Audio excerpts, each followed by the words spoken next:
Hey guys, it's Josephine, and I am back with another UCLA room tour. Today, I'll be showing you guys a tour of my single room at Hedrick Summit.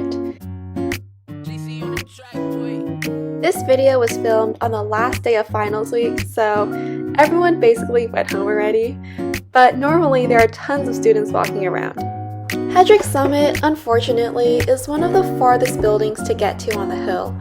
It takes me anywhere between 7 to 10 minutes just to walk up here from Deneb Crosswalk. So here I am, just going into my suite. There are 10 single rooms in each suite, and we share one living room and 2 bathrooms. So let's go in. This is my dorm room. It looks quite small when you first walk in, but it can actually fit a lot of stuff in there. I even brought in my fridge and a chair. Right next to my door, I put a shoe rack. And another really cool thing about Hedrick Summit is that the rooms actually come with thermostats, which is really nice because a lot of other rooms on the hill don't have that.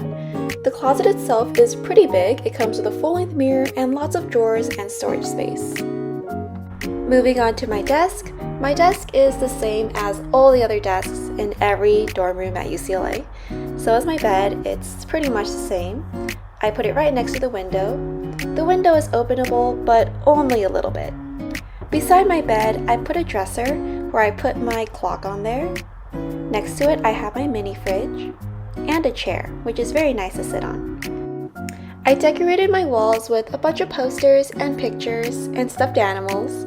I also hung up a canopy to block out the sunlight in the mornings because it's quite sunny through the windows. And that's my room. So now let's exit out of my room and we go into the hallway, and this is the bathroom. The bathroom is pretty nice. It's pretty big and spacious, and it comes with 2 sinks. I share this bathroom with 4 other girls in my suite, and it's also cleaned every week. And that's my room. I hope you guys enjoyed this room tour. I hope it was helpful. And if you guys have any other questions about Hedrick Summit or living in UCLA in general, feel free to put them down in the comments below. I would love to answer them. And with that, have a good rest of your day, guys. Bye!